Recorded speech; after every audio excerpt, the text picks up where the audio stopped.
Bonjour, je suis Fabienne, peintre illustratrice et j'enseigne le dessin depuis 20 ans.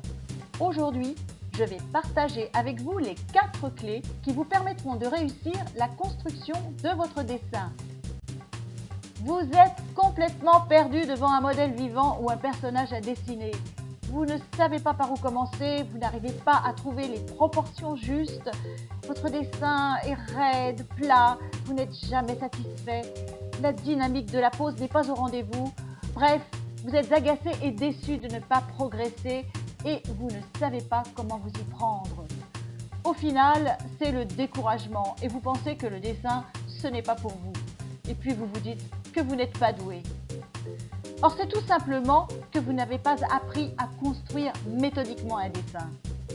C'est pourquoi dans cette vidéo, je vais vous expliquer comment faire et je vais vous donner les 4 repères indispensables qu'il faudra retenir.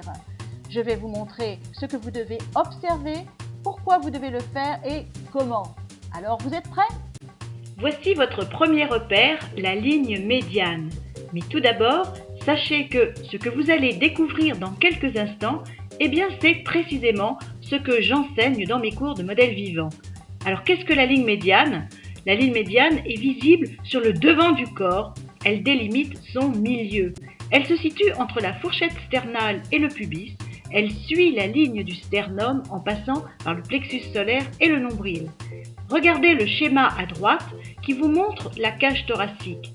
Repérez bien ces points sur le squelette. Sachez qu'il vous faut repérer et tracer cette ligne. C'est une clé indispensable pour construire votre dessin.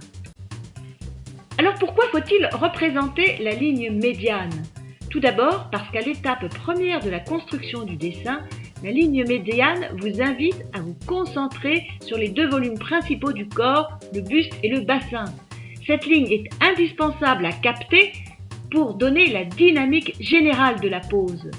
Sa direction vous donne une première indication sur l'orientation du buste par rapport à l'orientation du bassin pour commencer à ébaucher l'emplacement de ces 2 volumes.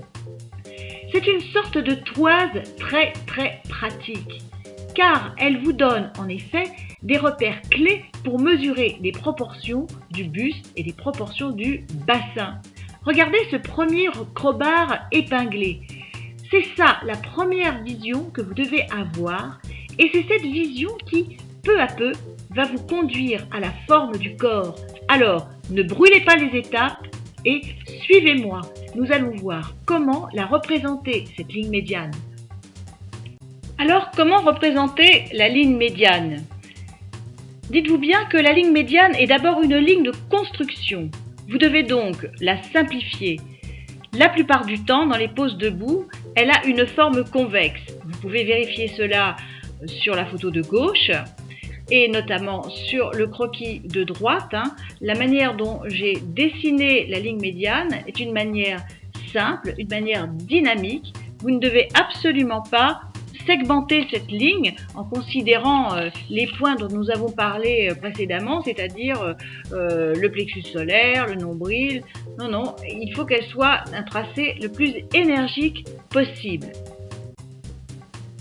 Alors, comment représenter la ligne médiane dans les poses semi-allongées ou assises? Eh bien là, il vous faudra cligner des yeux pour simplifier votre vision. Avec un pic à brochette ou un crayon, vous allez chercher l'endroit le plus évident pour vous où cette ligne change de plan. Et vous allez la tracer selon vos observations.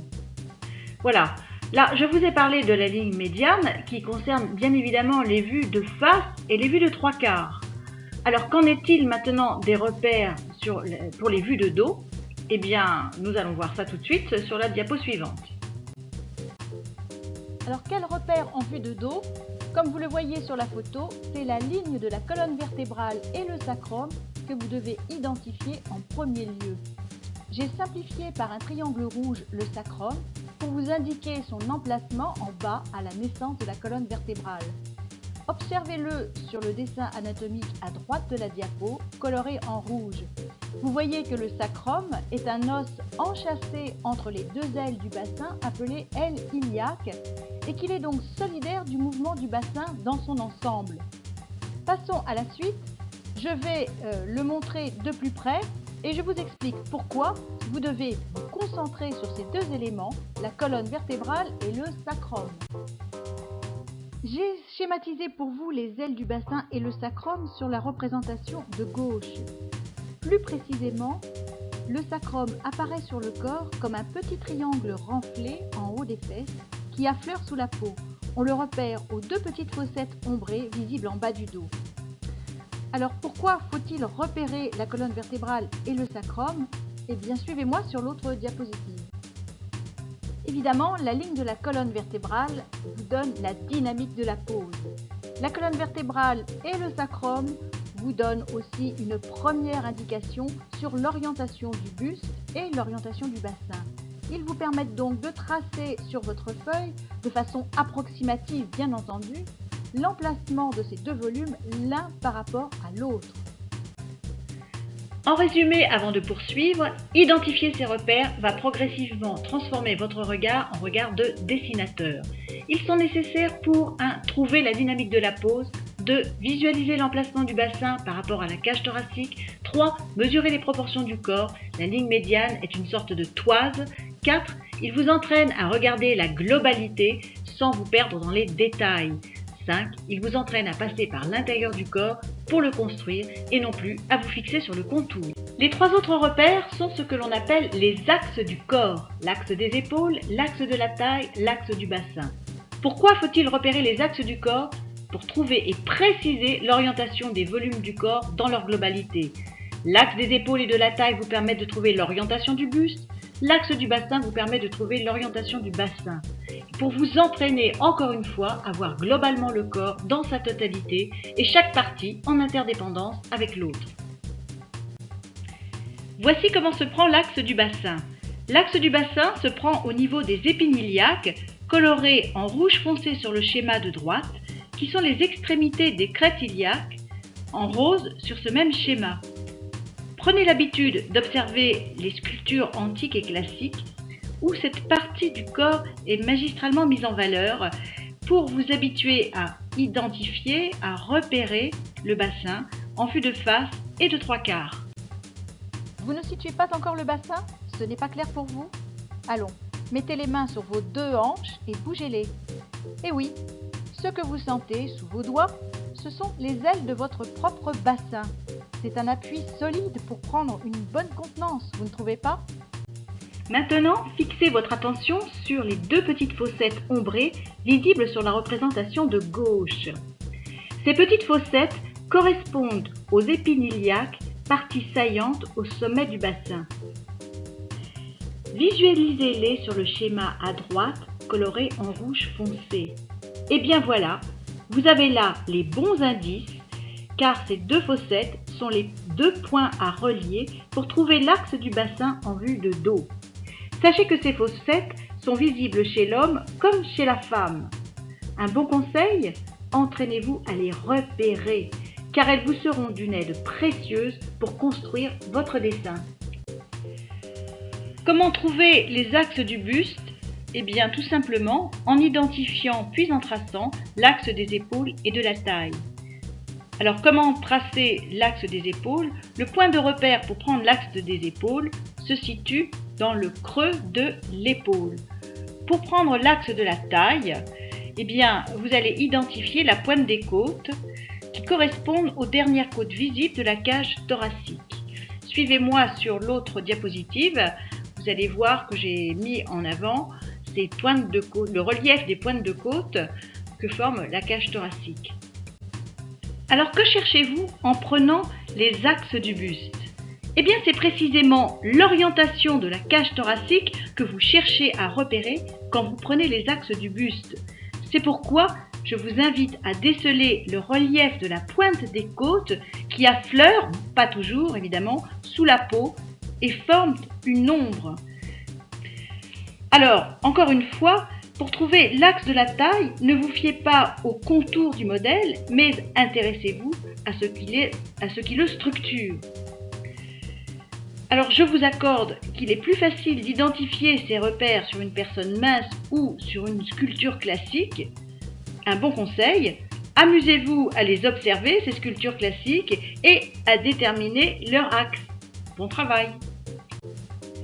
Voici 4 conseils pratiques pour repérer les axes sur un modèle.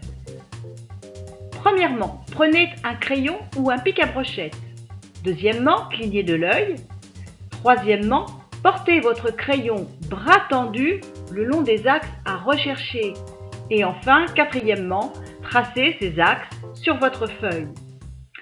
Alors, pour commencer votre dessin, je vous suggère de matérialiser d'abord les 2 volumes principaux.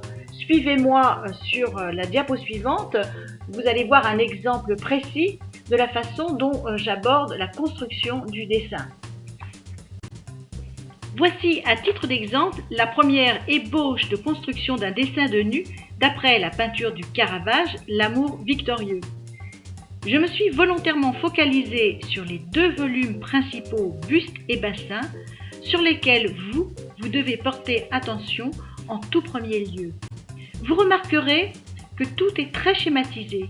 Il s'agit en effet d'un premier tracé qui va servir ensuite à aller plus loin à l'étape suivante dans le dessin. Notez que l'essentiel est capté en partant du centre du modèle pour aller vers la périphérie, donc vers la forme. Évidemment, un premier tracé n'a rien de définitif, mais c'est un échafaudage incontournable pour construire le dessin d'un tout vraiment aussi complexe que le corps humain. Récapitulons. Vous avez maintenant à votre disposition les 4 repères clés pour réussir à construire votre dessin. La ligne médiane pour les nus de face et de 3/4, la colonne vertébrale et le sacrum pour les vues de dos, l'axe des épaules, l'axe de la taille, l'axe du bassin. Ce sont les repères fondamentaux, pratiques, utiles et visibles sur le corps, notamment sur les corps sculptés des statues antiques et classiques. Donc si vous n'êtes pas encore à l'aise face à un modèle vivant, alors n'hésitez pas à commencer à dessiner des statues. Elles ont le grand avantage de ne pas changer de posture et de bénéficier de corps canons. Voilà, nous arrivons à la fin de cette vidéo et je vous remercie de l'avoir suivie jusqu'au bout. J'espère qu'elle va vous aider, vous donner des pistes pour solutionner les difficultés que vous rencontrez dans le dessin du corps humain. Vous pouvez télécharger gratuitement le livret PDF de la vidéo. Vous y trouverez les informations que je vous ai données et plus encore d'astuces et de détails, avec surtout des exercices pour vous entraîner. Il vous suffit pour cela de cliquer sur le bouton gris à droite de la diapositive. N'hésitez pas à me poster vos commentaires sous la vidéo et à vous rendre sur mon blog www.http://monprofdedessin.com. Merci encore et je vous dis à bientôt. Bon travail!